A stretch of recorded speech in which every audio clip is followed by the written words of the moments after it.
Buenos nachos and welcome back to the channel. On today's episode we're going to be taking a look at this XBOX Chihiro console, also known as the XBOX Chihiro console. And it's quite an interesting machine. It was pretty much Sega and Microsoft's combination into an arcade unit using Sega's arcade hardware with the brains or the power behind this arcade being the Xbox. So as you can tell, we have a lot of Sega's proprietary boards in here for the arcade machine. We have a RAM module, a lithium-ion battery right over here, fans, and all kinds of other stuff. We have our Xbox AV cable end, and then we have the proprietary Sega video in over here. So the thing with this console is that I have no way to power it on as is. So we're gonna have to take it apart, and then we're gonna have to examine what's going on with it, if it is indeed working, broken, or whatever. Let's go ahead and start the disassembly process, which isn't too bad. You just lift up the top like that. Go ahead and set that to the side. And then now we have yet another board right here, which I can only conclude is an intermediary board. And this one right here looks like it's connected to, well, you guessed it, the innards of an Xbox. And apparently, judging by this version right here, it looks like it's a 1.1, 1.2 version Xbox console. So the first thing we'll do is we'll disconnect this board right here, make our lives just a tad bit easier. And that's what it looks like. Next thing to do is to disconnect this board.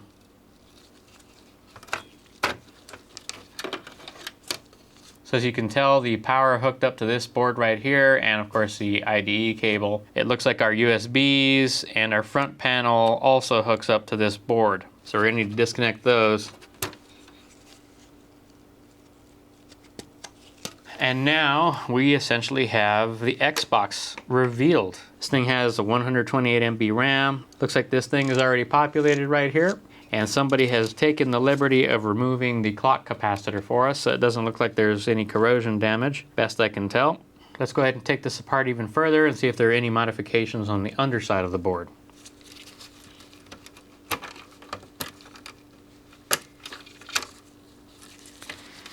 So we'll go ahead and disconnect this power cable, and obviously this really short IDE cable. Quite amazing that they'd provide you with a short cable like that. I don't believe this is how this came. I think somebody added a fan afterwards. Can't blame them. I've heard from many people on the internet that this fan dies, and well, once that dies, the GPU starts to go, so yep. We don't exactly have a tremendous amount of screws holding this thing in. It's mostly just those large posts that you see. All right, so we'll remove these posts and then we'll go ahead and progress. Do you have a console in need of repair or modification? Do you not have a console? Don't fret, we offer repairs and upgrades as well as refurbished ones. For more information, fill out the contact form on our website, nixelectronics.com.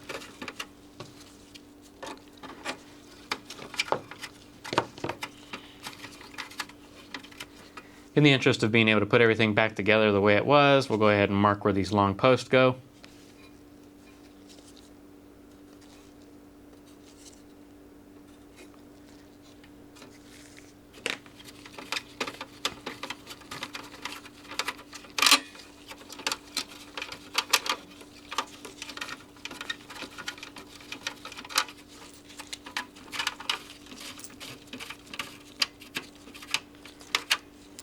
So is this thing safe to remove finally? Yes, it is. All right, so I guess at this point we'll go ahead and bust out the microscope and see if we do indeed have no clock capacitor damage. So what do we have here? I'd say that was a minuscule amount of damage. Nothing to really be concerned about per se.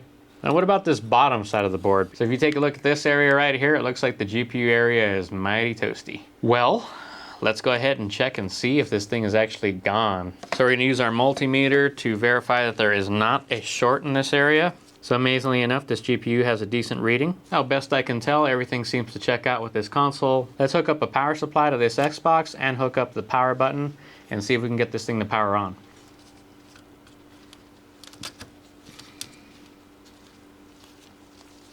And look at that Xbox Arcade motherboard.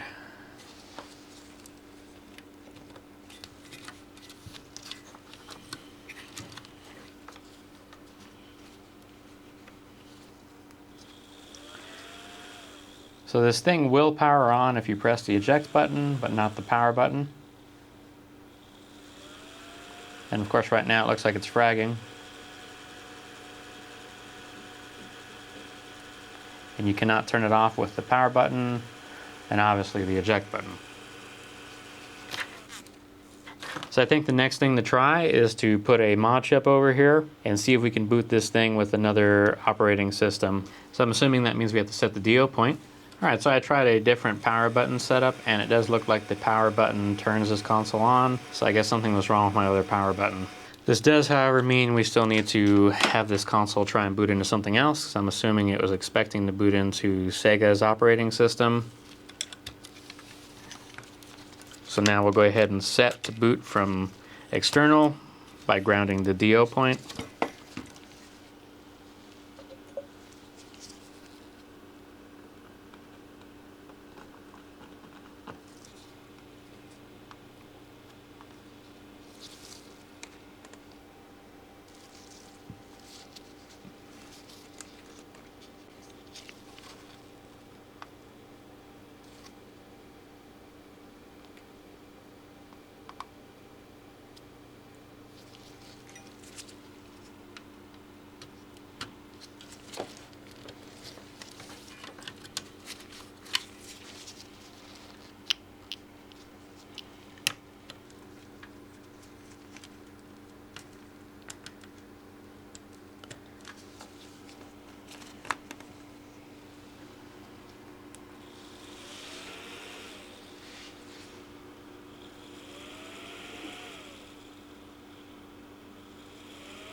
Alright, we have our mod chip and our DO point wired in. Looks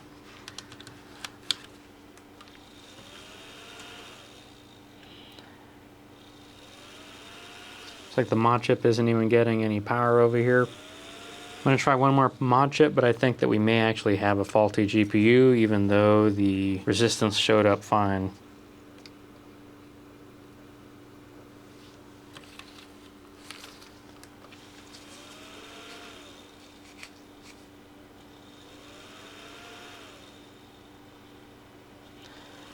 No, it would appear this console just continues to keep fragging no matter what we've tried. Of course, in this case, the mod chip is turning on.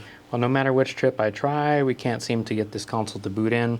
However, I'm thinking that we do have an issue with the GPU on this console just because of the fragging, and it was fragging even when we weren't trying to boot from an external device. If you found this video helpful or useful, please remember to leave us a like and subscribe, and thanks for watching. Until next time.